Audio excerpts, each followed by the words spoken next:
دیکھیں ایک بات یاد رکھیں، اذان بچے کے کان میں ہو نہ ہو، اذان کا تعلق نماز جنازہ کے ساتھ نہیں ہے۔ بعض ملکوں میں بچے کے کان کے اندر اذان دی نہیں جاتی، بڑے سارے عرب علماء اذان دینے کے قائل ہی نہیں ہیں، بڑے سارے پاکستان میں علماء اس روایت کو ضعیف مانتے ہیں، اور کچھ جو ہیں وہ اس کو صحیح مانتے ہوئے اس پر عمل بھی کرتے ہیں۔ لیکن بات کرنے کا مقصد یہ ہے کہ بچے کی نماز جنازہ کا تعلق اذان کے ساتھ نہیں ہے اور اس کی زندگی کے ساتھ بھی نہیں ہے۔ بچہ اگر پورا ہے، ماں کے پیٹ سے مرا ہوا پیدا ہوا ہے، تو رسول اللہ کی حدیث ہے واضح طور پر کہ اس کی نماز جنازہ پڑھی جائے گی۔ یہ جو ہمارے ہاں مشہور ہے کہ اسے قبرستان میں دفن نہیں کیا جائے گا، جہالت ہے بلا دلیل۔ یہ جو ہمارے ہاں مشہور ہے کہ اس کو قبرستان کے باہر دفنایا جائے گڑھا کھود کر، یہ بھی جہالت ہے بلا دلیل۔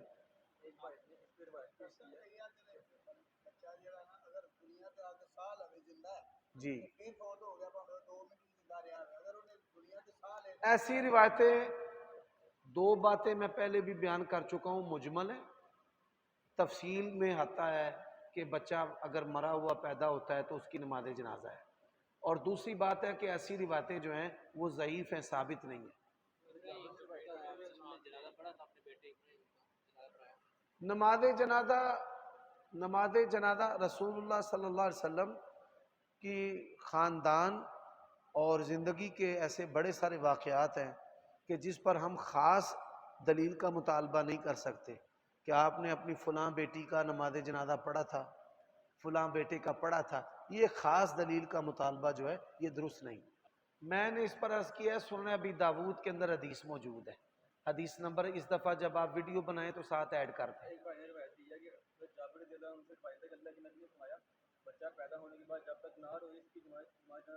یہ روایت ثابت نہیں ہے بھائی، ہاں جی، میں پہلے بھی یہ بات عرض کر چکا ہوں۔ جی جی،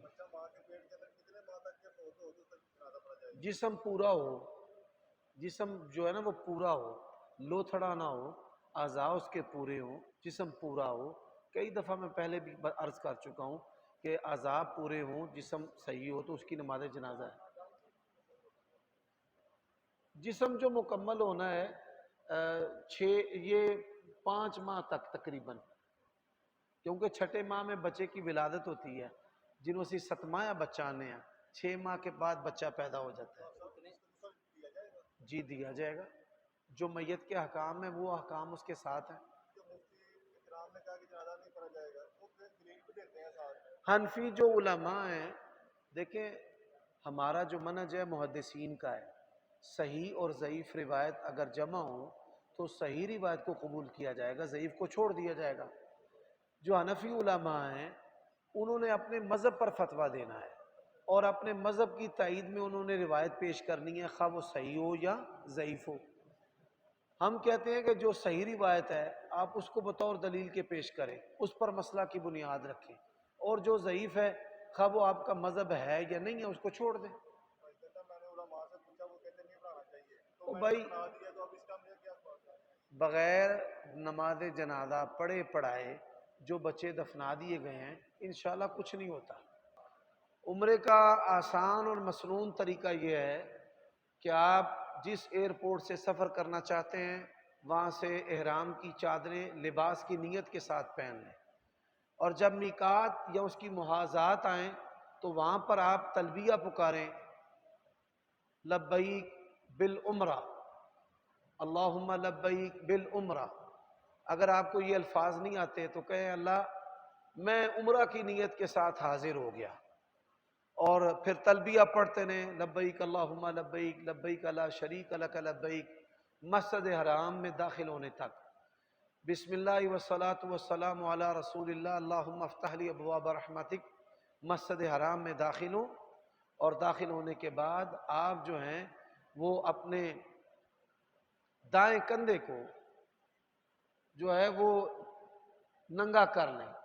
ننگا کرنے کے بعد اگر ممکن ہو آسان ہو حجر اسود سے طواف شروع کریں، پہلے 3 چکر جو ہیں وہ تیز قدموں سے یا اچھل کر چھاتی کو اکڑا کر لگائیں، اور بعد والے جو 4 چکر ہیں وہ آپ آرام سے لگا سکتے ہیں، لگائیں، یہی مسنون ہے۔ طواف سے پہلے بندے کا باوضو ہونا ضروری ہے، طواف کے لیے باوضو ہونا شرط ہے۔ رکن یمانی اور حجر اسود کے درمیان ربنا آتنا فی الدنیا حسنۃ وفی الآخرۃ حسنۃ وقنا عذاب النار پڑھیں۔ طواف کے دوران تسبیحات پڑھیں، اللہ تعالیٰ کا ذکر کریں اور دعائیں پڑھیں، اور پھر اس کے بعد آپ مقام ابراہیم پر 2 رکعت جو ہے وہ ادا کریں، زمزم پئیں، اور پھر آپ چلے جائیں صفا پر۔